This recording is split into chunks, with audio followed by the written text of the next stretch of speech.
Psaume 55, verset 16. Que la mort les surprenne. C'est David qui prie. Tout le temps, il priait par rapport à ses ennemis. Non, Dieu, tue-les. Envoie-les un esprit d'égarement. Non, que la mort les surprenne. Vous voyez? Que la mort les surprenne. Ça veut dire que la mort doit te surprendre. Tu n'as même plus le temps de... Tu n'as même pas eu le temps de te repentir. Hein? Dans la mort doit te surprendre. Tu dois mourir dans ton péché. Ça, c'est David qui le dit. Ça, c'est David dont, soi-disant, il est écrit que Christ est son fils. Fils de David. Bref. Que la mort les surprenne. Qui descendent vivants dans le séjour des morts. Psaume 59, verset 14. Détruis-les dans ta fureur. Détruis-les et qu'ils ne soient plus. Qui sache que Dieu règne sur Jacob jusqu'aux extrémités de la terre. Ézéchiel, maintenant, on va vous donner la pensée de Dieu lui-même. Ça, c'est les pensées de David. Ça, c'est les pensées de Moïse, de Jacob, d'Abraham, tout ça, de tous ces hommes-là qui ont fait la guerre. Maintenant, ces pensées-là, ça ne m'intéresse pas. Ce qui m'intéresse, c'est ce que Dieu lui-même pense. Dieu dit dans Ézéchiel, chapitre 18, au verset 23. Ce que je désire, virgule. On vous dit le désir de Dieu. Le désir, c'est quoi? Il désire quelque chose. Ce que je désire, est-ce que le méchant meurt? Point d'interrogation. Dit le Seigneur, l'Éternel. N'est-ce pas qu'il change de conduite et qu'il vive? Alors, tous ces prophètes qui ont commis des atrocités, tous ces prophètes qui ont massacré, soi-disant les ennemis, pourquoi ils n'ont pas demandé à Dieu de les pardonner? Pourquoi ils n'ont pas laissé à ces ennemis-là l'occasion de se repentir?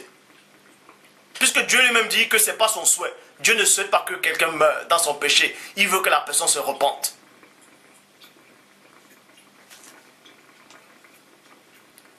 Les prophètes n'ont pas donné les occasions à ces gens de se repentir. Or, Christ donnait l'occasion à chacun de se repentir. Il donnait l'occasion, même aux pharisiens, je le dis. C'est pour ça qu'il dit, si vous ne croyez même pas en moi, croyez aux choses que je fais. Parce que quand ils vont croire, ils vont voir que Christ vient de Père. Et là, ils vont accepter.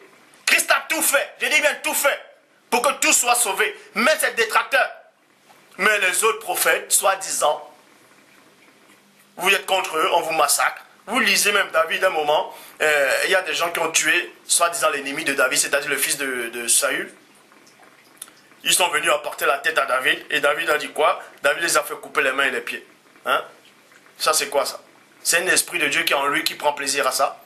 Bref, Matthieu chapitre 12 au verset 7 dit, si vous saviez ce qui signifie deux points, je prends plaisir à la miséricorde, et non au sacrifice, vous n'auriez pas condamné des innocents. Les enfants que Moïse a fait tuer là, c'était des innocents. On dit bien c'était des enfants. C'était des enfants. C'était des innocents. Est-ce qu'ils avaient quoi à voir là-dedans? C'est pour ça que Christ vient condamner ce que Moïse a dit. Matthieu chapitre 12 verset 7. Si vous saviez ce qui signifie deux points, je prends plaisir à la miséricorde.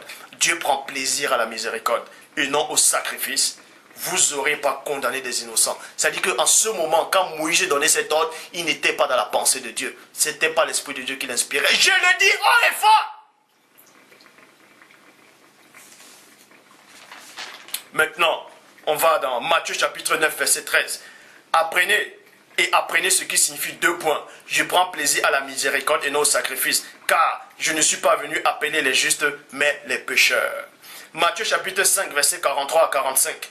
Vous avez appris qu'il a été dit, deux points. Vous avez appris et non, vous avez appris que Dieu a dit. Mais vous avez appris qu'il a été dit, deux points. Tu aimeras ton prochain et tu haïras ton ennemi, point. Mais moi, je vous dis deux points. Aimez vos ennemis, bénissez ceux qui vous maudissent, faites du bien à ceux qui vous haïssent et priez pour ceux qui vous maltraitent et qui vous persécutent, afin que vous soyez fils de votre Père, qui est dans les cieux, car il fait pleuvoir, car il fait lever son soleil sur les méchants et sur les bons, et il fait pleuvoir sur les justes et les injustes. Donc, on vous apprend ici que Christ n'a jamais pris plaisir au sang versé. Christ n'a jamais pris plaisir à tout ça, à tous ces guerres-là, soi-disant que ça venait de Dieu. Christ a démontré que ça ne pouvait pas venir de Dieu. Christ a démontré cela. Donc, à chaque fois qu'il est dit que Dieu a dit allez tuer, allez massacrer là, ça ne peut pas venir de Dieu. Je ne sais pas quel est l'esprit là qui est venu inspirer ces gens-là, qui est venu inspirer là, soi-disant ces prophètes-là, mais ça ne pouvait pas venir de Dieu. Ça ne pouvait pas venir de Dieu. Ça ne pouvait pas venir de Dieu. Mais maintenant, Dieu seul peut prendre la vie. Parce que Dieu donne, Dieu reprend. Hein? Si Dieu envoie un ange de vous frapper, bah, vous mourrez sur le coup. C'est normal. Parce que Dieu donne la vie et Dieu reprend. Mais ce n'est pas l'homme qui donne la vie, donc l'homme n'a pas à reprendre la vie.